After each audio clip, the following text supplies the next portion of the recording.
দেখেন আমাদের যে রেল সেতুর কাজ চলমান। খুব শীঘ্রই আমরা রেল সেতু নির্মাণ সম্পূর্ণ করতে পারবো। পাশাপাশি আমরা রেলে চড়ার যে স্বপ্ন আমাদের চিরকালই, সে স্বপ্ন বাস্তবায়ন হবে এই সরকারের আমলেই আশা করি। আপনাদের কার কি মত কমেন্ট করে জানাবেন। আপনি কি মনে করেন, আমরা কি আগামী 2 থেকে 3 বছরের ভিতরে এই রেল সেতু কমপ্লিট করে রেলে চড়ে আমরা আমাদের আত্মীয় বাড়ি, দেখবেন শ্বশুর বাড়ি, সুমিন্দি বাড়ি, শালা বাড়ি যেতে পারবো?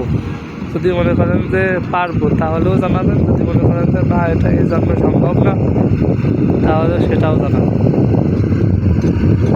আর সেই সাথে দেখেন যে কী বলে এটাকে, এক্সকেভেটর বা ভেপু, যেটাই বলুন, কি সুন্দর কায়দা করে ঘোরাচ্ছে, মাটি কাটতেছে।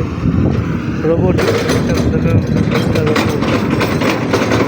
একাই 10 জনের কাজ করতে পারে।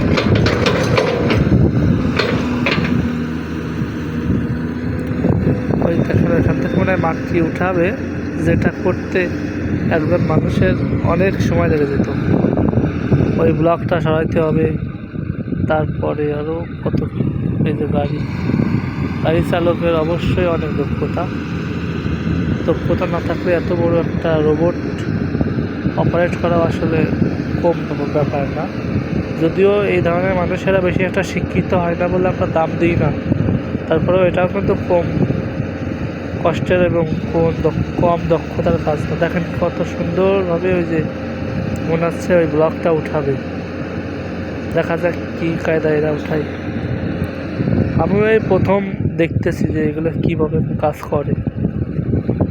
আর আপনারা যারা প্রথম দেখতেছেন আমার মতন, তারা উপভোগ করতেছেন আশা করি।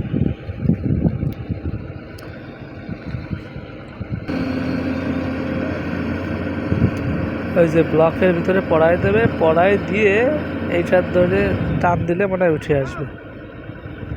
সাথেই থাকুন, দেখা যাক কীভাবে উঠায়। কি বুদ্ধি! ওই দেখুন একবারে 2টা উঠে গেল।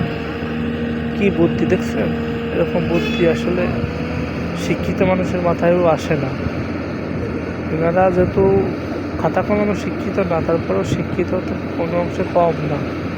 ওই ব্লকগুলো ওই গর্তের ভিতরে স্থাপন করবে একটা করে, যেটা ওই ব্লক 2টা উঠাইতে 2 জন শ্রমিকের পক্ষে সম্ভব ছিল না। ওখানে মিনিমাম 10 জন শ্রমিক লাগাইতে হতো, তাও একবারে পারত না। বিভিন্ন জায়গায় রেখে তাই কাজটা করতে হতো, যেইটা এই রোবোটিক সিস্টেম খুব সহজেই করে ফেলতেছে। আর এই পুরো ধন্যবাদটা পায় এই ড্রাইভার বা অপারেটর যাই বলেন, সে কোনো অংশেই একজন ইঞ্জিনিয়ারের থেকে কম নয়। যদিও তাদেরকে আমরা মূল্যায়ন করি না। দেখেন কত সুন্দরভাবে উঠাই দিল, কোনো পড়ে যাওয়ার ভয় নাই। একদম 100% নিশ্চয়তার সঙ্গে এগুলো উত্তোলন করে প্রতিস্থাপন করে দেওয়া হচ্ছে। বাহ, একেই বলে বুদ্ধি। ওই যে কথায় আছে না যে 10 মিলে করি কাজ, হারি জিতে নাহি লাজ। আর প্রত্যেকটা কাজেই বল প্রয়োগ করলে হয় না, সেখানে কিছু দক্ষতা প্রয়োগ করলে ইজিলি করা যায়। তো এইটাও তেমন একটা উদাহরণ। এখানে সামান্য একটু দক্ষতা কাজে লাগায় এনারা কাজগুলো করে ফেলতেছে। আর এই যে ড্রাইভার অপারেটর, এটা হলো এক্সকেভেটর না, 260 CLL। এই গাড়িগুলার রোবটগুলার বিভিন্ন মাপ আছে। মাপগুলা আমিও ওইভাবে বুঝি না, তবে আপনারা যারা বোঝেন তারা হয়তো দেখলেই বুঝতে পারবেন যে এটা কত মাপের বা কত বড় গাড়ি। তবে হাতগুলো অনেক লম্বা দেখেন। বাহ, কী বুদ্ধি! কত কঠিন কাজ ইজিলি করে করতেছে।